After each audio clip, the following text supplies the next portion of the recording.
Pomegranate cheese cake தான் நம்ம இன்னைக்கு பண்ண போகிறோம். ஃபஸ்ட்டு லேயர் பண்ணலாம்.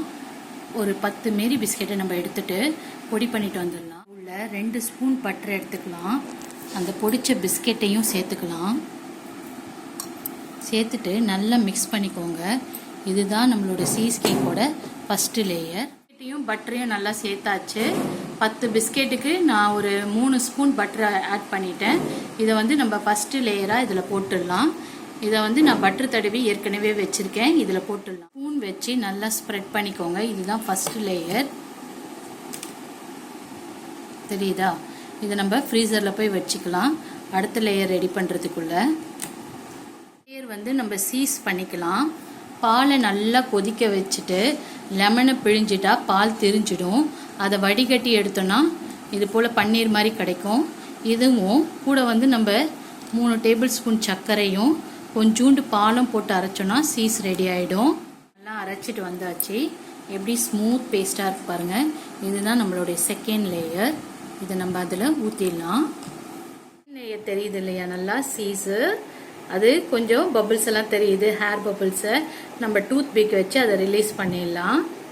இப்போ இதை கொண்டு போய் நம்ம ஃப்ரீசரில் வச்சிடலாம். நம்ம போமோகிரானட் கனாஷ் தான் பண்ண போகிறோம். போமோகிரானட்டை க்ளீன் பண்ணிவிட்டு ஜூஸ் எடுத்துக்கலாம்.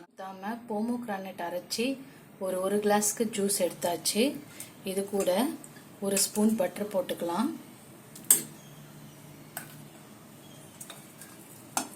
ஒரு 6 டேபிள் ஸ்பூன் சர்க்கரை போட்டுக்கலாம்.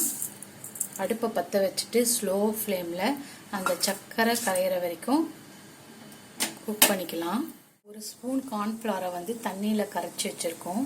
அதை ஊற்றிடலாம். இது கிறிஸ்டல் ஆகாமல் இருக்கிறதுக்கு எலுமிச்சம்பழம் ஜூஸ் ஒரு 1/2 ஸ்பூன் ஊற்றிக்கலாம்.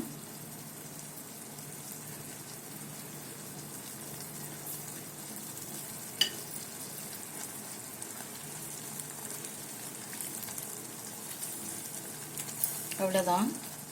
போட்டோன்னே எவ்வளோ திக்காயிடுச்சு பார்த்தீங்களா? இன்னும் ஒரு 5 நிமிஷம் கொதிச்சா போதும். லேயர் சூப்பராக ரெடி ஆயிடுச்சு. போமோகிரானட் கனாஷ் தான் இது. நல்ல சூடு ஆறின பிறகு தான் நம்ம அந்த செகண்ட் லேயர் மேலே ஊற்றணும்.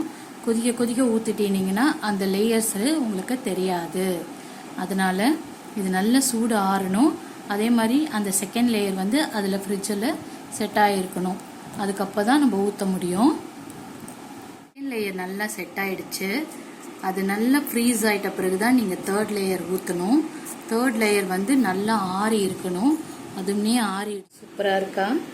Biscuit, cheese, pomegranate ganache 3 layers. இப்போ நம்ம ஃப்ரீசரில் கொண்டு போய் வச்சிடலாம். கிராம் டார்க் சாக்லேட்டு ஒரு 20 கிராம் பட்டர் போட்டு நல்லா டபுள் பாயில் மெத்தடில் சாக்லேட்டை மெல்ட் பண்ணுறோம். மெல்ட் பண்ணி ஒரு கோனில் ஊற்றியாச்சு. இப்போ நம்ம ட்ரீ வரையலாம். ட்ரீ பண்ணியாச்சு. இப்போ நம்ம இதை ஃப்ரீசரில் கொண்டு போய் வச்சிடலாம். கூட செம்ம சூப்பராக வந்திருக்கு. பேப்பர்லேருந்து ரிமூவ் பண்ணி பார்க்கலாம்.